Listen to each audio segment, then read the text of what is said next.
Okay, so we've made a beat, we've added some sounds, we've got a kind of basic structure going on. What I want to show you now is just a few little details just to get the sound really working and add a bit of detail. So let's have a little listen. So what I'm getting here is the sounds are kind of cool, but that first drop just sort of comes out of nowhere and doesn't really hit as hard as it could do. One thing I might do actually is let's make this intro longer. And this again is one of those things, it's not like there's hard and fast rules with this stuff where there's a right way to do it. I was listening to it thinking, you know what, that's not really long enough. So Command L, Ableton L, whatever you want to, Ableton L, Windows L, and you can then control click on that little loop bar, duplicate time. Now we've got a bit of a longer intro.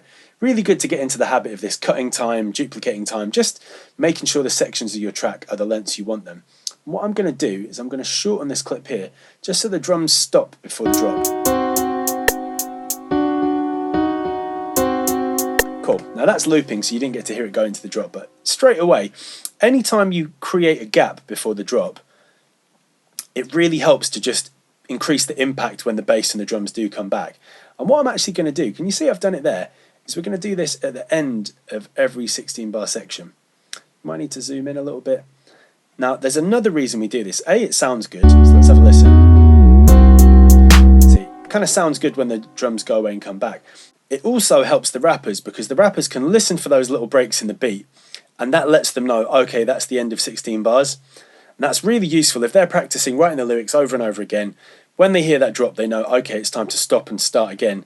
And that can really, really help rappers out, especially when they're kind of just figuring out how long their lyrics need to be. So I'm going to just put those in for every single time. Again, you might need to do what I'm doing, zoom in a little bit.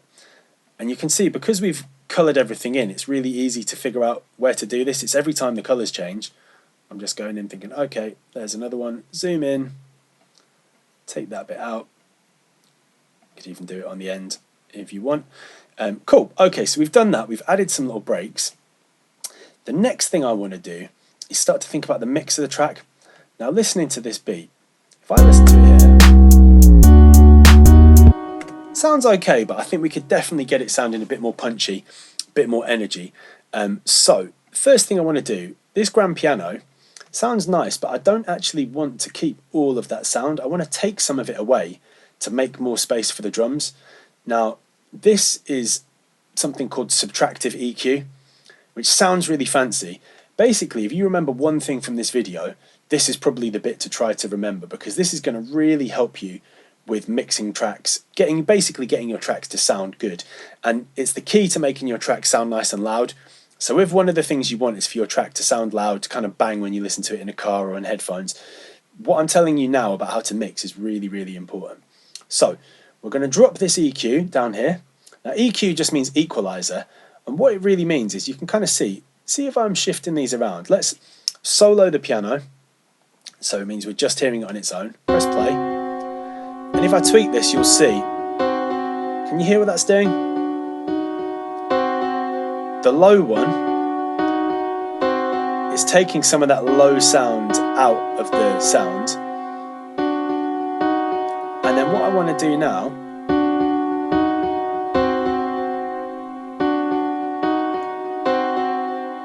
click on this little button there, high pass.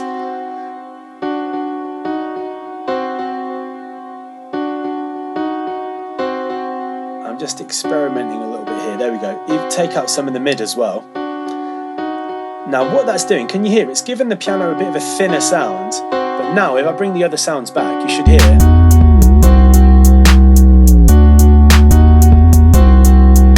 Maybe boost.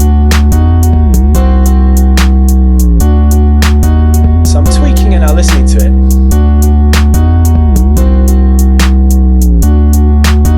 can you hear what it's done? It's kind of made more space for the bass and the drums, and that's just given everything a little bit more edge.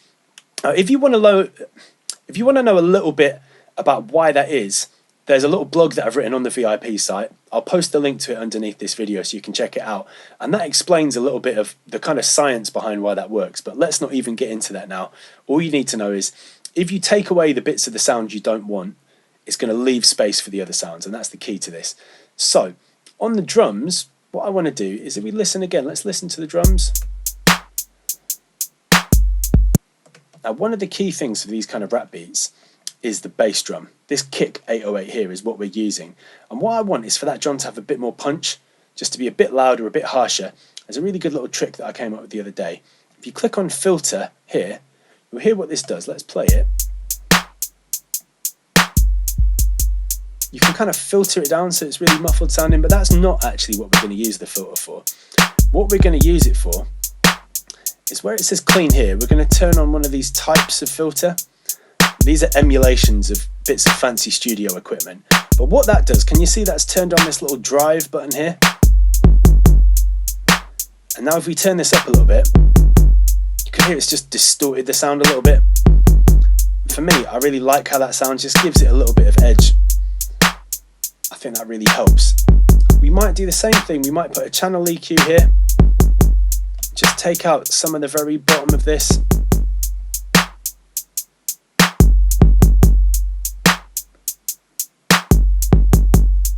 And let's hear how that sounds with everything else back in.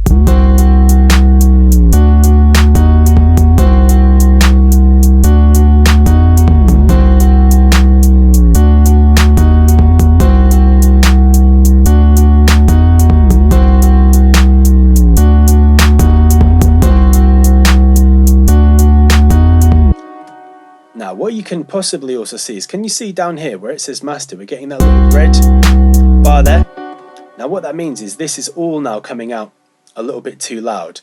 So what we can do is turn down all of the tracks and kind of get into mixing it so that doesn't happen. What I'm going to do for now though is just put a limiter on there.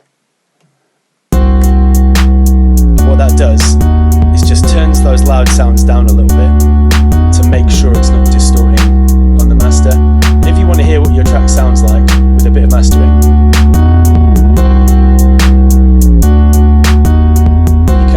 get into turning up the gain. But one thing, when you get into this is basically mastering your track. When you get into that, be careful, because you can do all kinds of terrible things that you really don't want to do. So I'm going to leave that on there, but just leave it set to 0 just to stop it distorting. Now we've got the piano sounding nicer, we've got the drums sounding a bit better.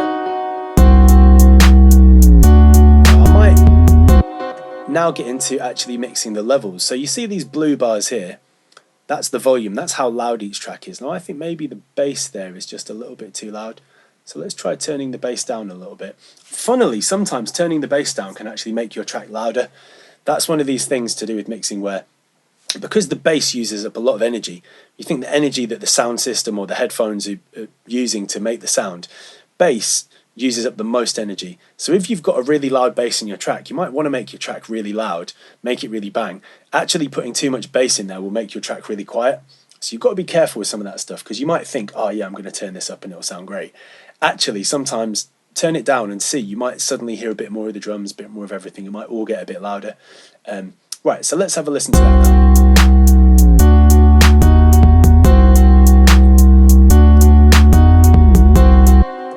Yeah, now to me that's already sounding a bit better with that there.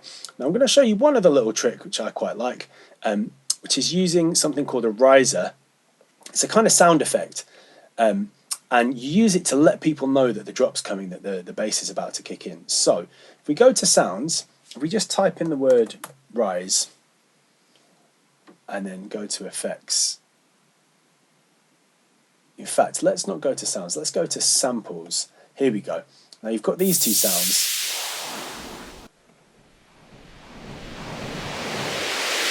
Now this one, this second one, riser white noise, that's what we want. So I'm going to drag it, I'm going to drop it down here, and can you see I'm going to line it up so it just stops just before that first drop there.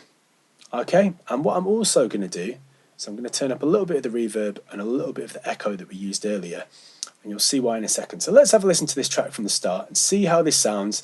Our intro, the little riser going into the first drop.